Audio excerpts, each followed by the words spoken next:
Hello everyone, আসসালামু আলাইকুম সবাইকে। আশা করি সবাই অনেক ভালো আছেন। তো চলুন নতুন আরেকটি ভিডিও শুরু করা যাক। আজকের ভিডিওতে হচ্ছে রেসিপি। তো আজকে আমি আপনাদের সাথে ইলিশ মাছের পাতুরি রেসিপিটি শেয়ার করব। এটা আমি খুব সহজ উপায়ে এবং সিম্পলভাবে শেয়ার করেছি। তো আশা করি আপনাদের কাছে ভালো লাগবে। তো আমার যে যে উপকরণ লাগছে, তো যেহেতু ইলিশ মাছের পাতুরি, প্রথমে ইলিশ মাছ আর লাউ পাতা এখানের হচ্ছে মেইন উপকরণ। তো ইলিশ মাছটা আমি খুব ভালো করে ক্লিন করে রেডি করে নিয়েছি, আর লাউ পাতাগুলো খুব সুন্দর করে পরিষ্কার করে আমি ধুয়ে পানি ঝরিয়ে নিয়েছি।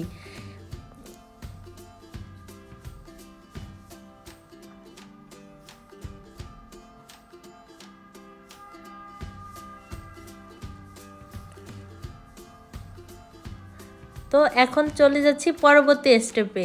দেখুন এখানে আমি যে মশলাগুলো লাগবে সেগুলো আমি রেডি করে নিয়েছি। এখানে দেখুন 1 কাপ পরিমাণ পেঁয়াজ কুচি নিয়েছি। পেঁয়াজটা এরকম পাতলা পাতলা করে কেটে নিয়েছি। সাথে 1/2 কাপ পরিমাণ কাঁচামরিচ কুচি নিয়েছি। এখানে পরিমাণ মতো লবণ, এখানে একটু পরিমাণ মতো হলুদের গুঁড়া, আর আর খুবই সামান্য পরিমাণ একটু ধনিয়ার গুঁড়া নিয়েছি। এখন এই সব কিছু আমি মাখিয়ে নিব। তো এইগুলো মাখানোর জন্য আমার কিন্তু সরিষার তেলও প্রয়োজন হবে। দেখুন এখানে আমি রাঁধুনি সরিষার তেলটা নিয়েছি। এই মাখানোটার ভিতরে সরিষার তেলটা দেওয়ারই চেষ্টা করবেন, তাহলে টেস্টটা অনেক বেশি ভালো আসে। তো এখন আমি মশলাটা রেডি করে নেব। এই জন্য প্রথমে একটি বড় বোল নিয়ে নিয়েছি, যাতে আমার মাখাতে সুবিধা হয়। হাতেও গ্লোভস পরে নিয়েছি। তো এখন দেখবেন আমি কিভাবে মশলাটা রেডি করি। তো এখন এই যে এক এক করে আমি সব মশলাগুলো বলটার ভিতরে দিয়ে নিব। এখানে আমি আবারও বলে দিচ্ছি, 1 কাপ পরিমাণ পেঁয়াজ কুচি, কাঁচামরিচ কুচি, লবণ পরিমাণ মতো, হলুদের গুঁড়া আর সামান্য একটু ধনিয়ার গুঁড়া নিয়েছি। এখন তেল দেবার আগে এটাকে খুব ভালো করে কষলিয়ে নিতে হবে। এই কাজটি হাতের সাহায্যে করলেই কিন্তু রেজাল্ট এবং টেস্ট দুইটাই খুব ভালো আসে। চামচ দিয়ে করলে কিন্তু অরিজিনাল টেস্টটা পাওয়া যাবে না। তো আপনারাও কিন্তু এভাবে হাত দিয়ে একেবারে কষলে নেওয়ার চেষ্টা করবেন, তাহলে কিন্তু একেবারে আসল স্বাদটা পাওয়া যাবে। তো দেখুন এখানে আমি প্রায় 1 মিনিট ধরে ভালো মতো কষলিয়ে নিচ্ছি।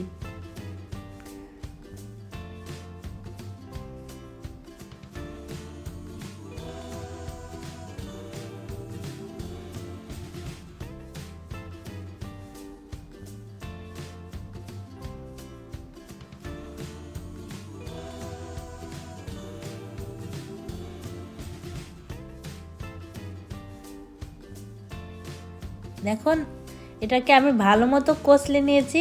এখন কষলানো হয়ে গেলে এখন আমি 2 টেবিল চামচ পরিমাণ সরিষার তেল দিয়ে দিব। এখন তেলটা দেওয়ার পরে আমি আবারও মশলার সাথে তেলটি ভালো করে মিশিয়ে নিব।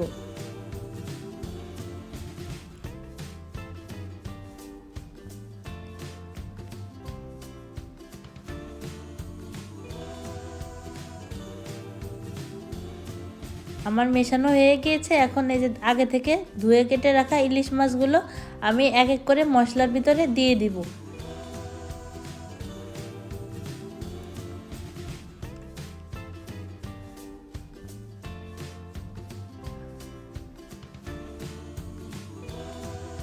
আমার মাছগুলো দেওয়া হয়েছে। এখন মাছ আর মশলা খুব ভালো করে মিশিয়ে নিতে হবে। এই কাজটা একটু ধৈর্য সহকারে করবেন, তাহলে টেস্টটা অনেক ভালো আসবে। একটু সময় নিয়ে ভালো মতো মাছের সাথে মশলাগুলো সুন্দর মতো মিশিয়ে নেবেন।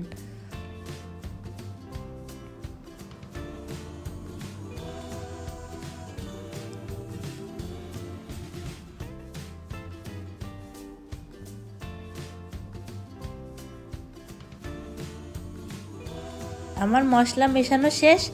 এখন আমি 5 মিনিটের জন্য এটাকে রেস্টে রেখে দিব। ফিরে আসছি 5 মিনিট পরে।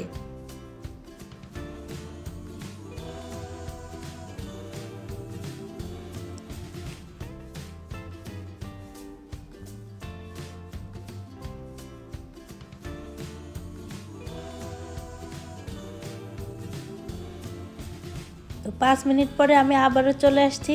তো এখানে দেখুন লাউ পাতাটাকে ঠিক এভাবে করে পুরোটা ছড়িয়ে নিতে হবে এবং অন্য একটি হাতের উপর মেলে রাখতে হবে। এখন মশলা মাখানো মাছ একটি নিয়ে লাউ পাতার উপরে এভাবে দিয়ে দেখুন উপরের থেকে এক্সট্রা একটু পেঁয়াজ নিয়ে এভাবে মাছের উপরে ছড়িয়ে দিতে হবে। আসলে এখানে বলার কিছুই নেই, আপনারা দেখলে বুঝতে পারছেন। তো দেখুন এভাবে, ঠিক এভাবে করে আপনারা করে নেবেন। এখন আমি লাউ পাতাটাকে ভাজ দিয়ে নিব।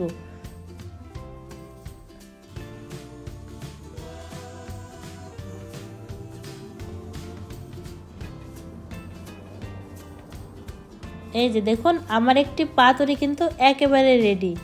এই পর্যায়ে আপনারা চাইলে সুতা দিয়ে কেউ পাতুরিটাকে আটকে নিতে পারেন। আমার প্রয়োজন নেই বা আমার পাতুরিটা খুলে আসবে না, এভাবেই সেট হয়ে থাকবে, সেটা আমি আপনাদের দেখিয়ে দিব। এজন্য আমি কিন্তু আর সুতা দিয়ে বাঁধার প্রয়োজন হয়নি। তো দেখুন এই যে দেখুন আমার পাতুরিটা কিন্তু খুব সুন্দর সেট হয়ে রয়েছে।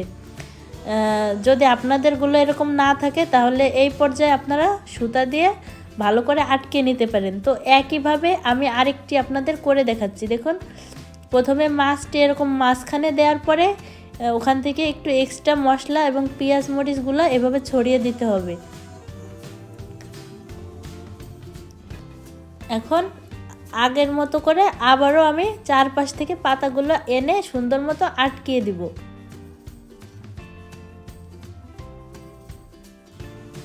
এভাবে করে আমি আমার সবগুলো পাতুরি রেডি করে নিচ্ছি।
আমার সবগুলো পাতুরি একেবারে রেডি। এখন কিন্তু আর অপেক্ষা করতে হবে না। এই পর্যায়ে আমরা এখন রান্নার কাজে চলে যাব।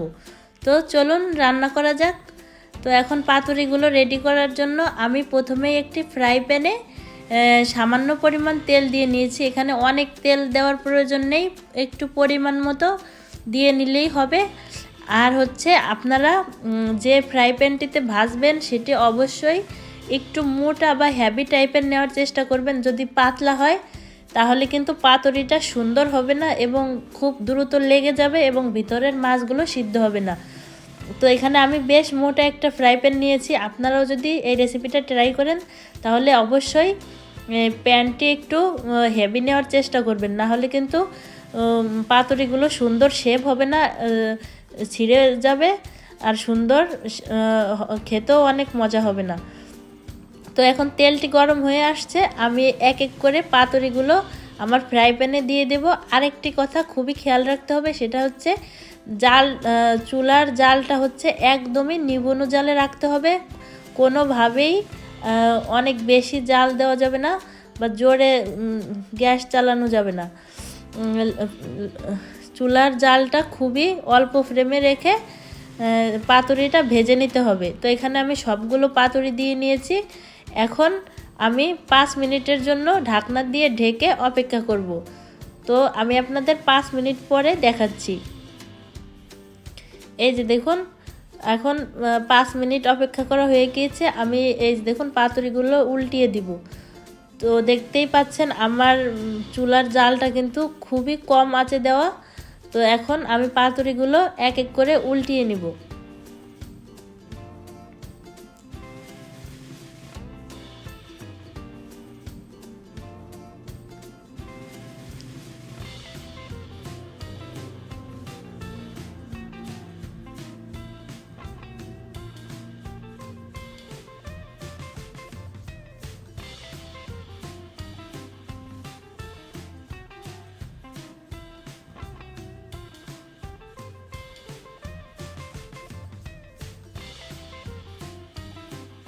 এখানে কিন্তু দেখতেই পাচ্ছেন আমার পাতুরিগুলো কিন্তু সুতা দিয়ে আটকানো লাগেনি, এমনিতেই কত সুন্দর আটকে আছে। তো অনেক সময় পাতার হেরফেরের কারণে পাতা বারবার খুলে যেতে চায়, সেজন্য কিন্তু আপনারা সুতা দিয়ে বেঁধেও কাজটি করতে পারেন। তো এখন উল্টে দিয়ে আমি আবারও ঢেকে দেব 5 মিনিটের জন্য। আবারও 5 মিনিট পর দেখুন এই যে আসছি। তো আমার এপিট ওপিট করে 5 মিনিট করে 10 মিনিট হয়ে গিয়েছে। এখন আমি আবারও পাতুরিটি উল্টে দিয়ে 2 থেকে 3 মিনিট অপেক্ষা করব। দেখুন কালারটা কত সুন্দর আসছে, একদম পুড়ে যায়নি, লেগে যায়নি এবং খুব সুন্দর গোল্ডেন ব্রাউন কালার চলে আসছে। তো আপনারা কিন্তু এরকম প্যান নেওয়ার চেষ্টা করবেন। একটু মোটা ফ্রাই প্যান নিলে পাতুরিগুলো দেখতে এবং খেতে খুবই সুন্দর হয়।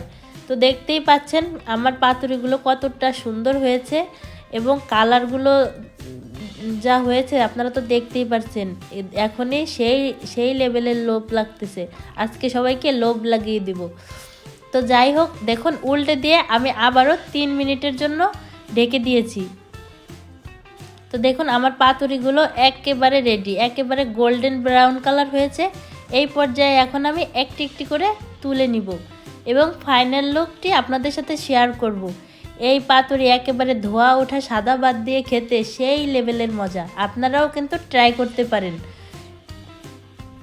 আজকের আমার ভিডিওটি যদি ভালো লাগে অবশ্যই আমার ভিডিওতে একটি লাইক দিতে ভুলবেন না। আমার চ্যানেলে যদি নতুন হয়ে থাকেন তাহলে আমার ভিডিওটি দেখে একটি কমেন্টও করতে পারেন এবং আমার চ্যানেলটি সাবস্ক্রাইব করবেন। তো আশা করি আজকের ভিডিওটি সবার কাছে ভালো লেগেছে। আজকের মতো এই পর্যন্তই, সবাই ভালো থাকবেন, দেখা হবে পরবর্তী কোনো ভিডিওতে। আল্লাহ হাফেজ।